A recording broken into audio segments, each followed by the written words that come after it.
کہ ان شعراء نے پچھلے 2 سال میں پاکستان میں اس آئین کا اور قانون کا ملیرہ بنا کے ٹکڑے ٹکڑے کر دیے. آئین میں اجازت ہے ایڈ ہاک ججز لینے کی، لیکن یاد رکھیں پہلے جو ایڈ ہاک ججز آئے تھے وہی لوگ ذمہ وار تھے بھٹو صاحب کی پھانسی کا. اور ابھی بھی ان کو یہ جو ایڈ ہاک ججز 4 اکٹھے یاد آئے ہیں، پہلے کیوں نہیں یاد آئے؟ 2 سال سے جو حالات خراب ہیں، آپ کے لاکھوں کیس اس وقت چھوٹی عدالتوں میں، میڈیم عدالتوں میں، سول میں، سیشن میں، ہائی کورٹس میں پڑی ہوئے فائلوں کی فائل، لوگ بے گناہ جیلوں میں بیٹھے ہوئے ہیں.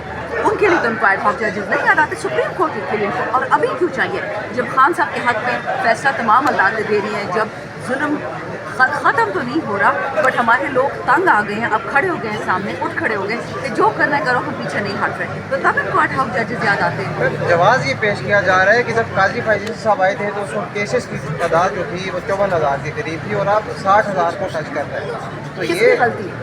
یہ تو ظاہر ہے ججز کم ہے، وہ یہ کہہ رہے ہیں کہ ججز کم ہے، مزید ججز 19 ججز 2018 میں ہم نے نیشنل اسمبلی میں ایک پروویژن دی تھی، ہم نے ایک بل پاس کروایا تھا اور وہ سینٹ نے ڈیفیٹ کر دیا، انہیں کے دوستوں نے ڈیفیٹ کر دیا. وہ یہی تھا کہ ججز کی تعیناتی زیادہ کریں، کے پی میں ہر جگہ میں، سارے پاکستان میں زیادہ کریں تاکہ کیسز کا بوجھ کم ہو. تب تو ان کو کچھ نہیں یاد تھا، اب ان کو یاد آ گیا. آرٹیکل 6 کی بات ہو رہی ہے، اس حوالے سے بتائیے گا کہ آرٹیکل 6 پاکستان تحریک انصاف خاص کر جو قاسم سوری صاحب ہیں ان کے لگانے کے حوالے سے باتیں کر رہی ہیں، کیا کہنا چاہیے؟ جتنے ہمارے شعر ہیں، چاہے قاسم سوری، چاہے ڈاکٹر عارف الوی، چاہے عمران خان، ان پہ یہ لوگ آرٹیکل 6 لگائیں گے یعنی غداری تو اس باجوے پہ لگائیں جو دبئی میں چھپ کے بیٹھا ہوا ہے، جس نے پاکستان بیچا بائیڈن کو اور کس قیمت پہ ہمیں تو آج کل پیسوں کا بھی نہیں پتہ. یہ آرٹیکل 6 لگائیں ان تمام ججز پہ جن پہ ہم نے کیس کیا. انہوں نے سائفر کھول کے بھی نہیں دیکھا، تکلیف بھی نہیں کی. سائفر جس کے پاس ابھی بھی پڑا ہوا ہے، جس فارن آفس میں پڑا ہوا ہے، ان کو بولا ہے ایز اے منسٹری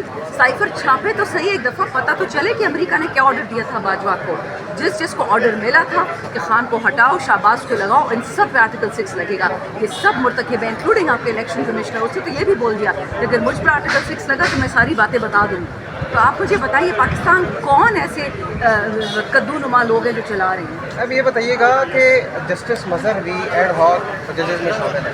جب قاسم سوری نے ریمارکس دیے تھے جو ایک آئی تھی کیا کہتے ہیں اسے پاکستان تحریک انصاف کے خلاف ریفرنس آیا تھا، تو اس میں انہوں نے اضافی نوٹ لکھا تھا اور اس میں یہ کہا تھا کہ جو قاسم سوری نے ریمارکس دیے ہیں وہ آئین کے خلاف ہے اور ان پر آرٹیکل 6 لگنا چاہیے. اچھا، جسٹس مظہر کا اضافی نوٹ تھا، کیا کہنا چاہیں گے؟ جس نواز شریف نے اور اس کے گنڈوں نے سپریم کورٹ پہ اٹیک کیا ان کا آرٹیکل 6 تو آج تک نہیں لگی.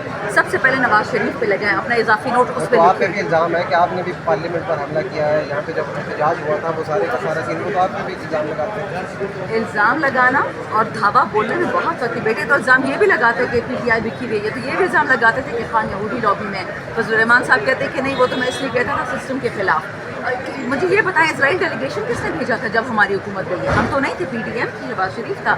انڈیا کس نے ڈیلیگیشن منشا صاحب کو بھیجا؟ ہم نے بھیجا تھا. اسی نواز شریف نے بھیجا تھا، اسی شہباز نے بھیجا تھا. آپ کے دور میں بھی P T I Pakistan television کے کچھ لوگ جو ہے یہ خبریں آ رہی تھی تو ہمارا مین اسٹریم میڈیا نے بھی کور کی ہے. ہمارا دور نہیں تھا نا بیٹا، یہ تو بتا رہی ہوں. ہمیں بی او این سی کے بعد ان نلائکوں کو بھیجا ہے، ان کی تصویریں ہیں، ان کے نام ہیں. امریکہ سے ایک ڈیلیگیشن گیا تھا سر پہ دوپٹے ڈال کے.